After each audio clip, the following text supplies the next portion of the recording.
Okay, next little topic is a little bit of a continuation of the calculus topic that we were doing on functions and finding turning points and things. And the little extra bit that's in further maths is on increasing and decreasing functions. So if we have a function, and I'm going to say for my function y equals some function of x, so it could be y equals x squared, y equals 5x minus 3, whatever it's going to be.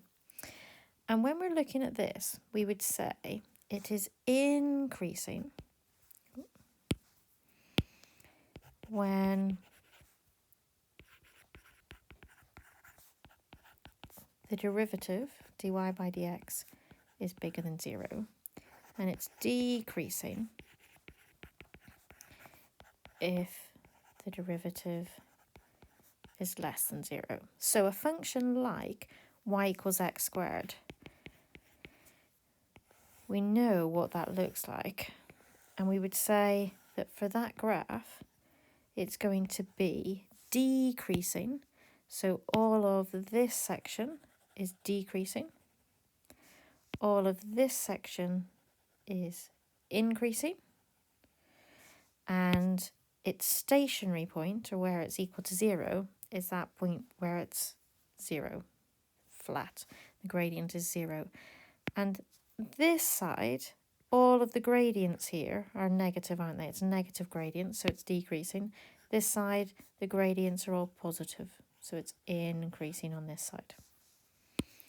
So, quick example of one of these then. If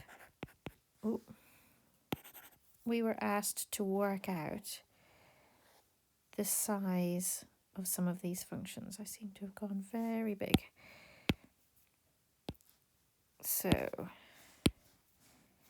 if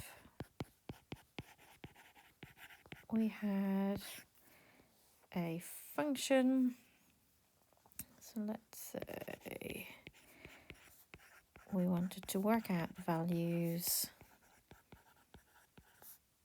of x for which the function y equals x squared minus 4x plus 1 is an increasing function. So if it's an increasing function, that increasing function part, that tells me that the derivative would have to be bigger than 0. So these are pretty straightforward questions. If we know that y equals x squared minus 4x plus 1, then the derivative, dy by dx, would have to be 2x minus 4. And it's increasing when that is bigger than 0. So we're saying it's increasing when 2x minus 4 is bigger than 0, or 2x is bigger than 4, x is bigger than 2. And that's basically it for this. There's a few slightly trickier questions in the exercise, but have a go at them. And if you're not sure, then please do pop along and ask for some help. I'll put the exercise up and then I'll add some answers. If you're feeling pretty confident, you don't need to do every single question in 1 and 2. There's quite a lot of those. You can pick a few of those just to practice, and then it gets a little bit more difficult as you get up to question 9. Good luck.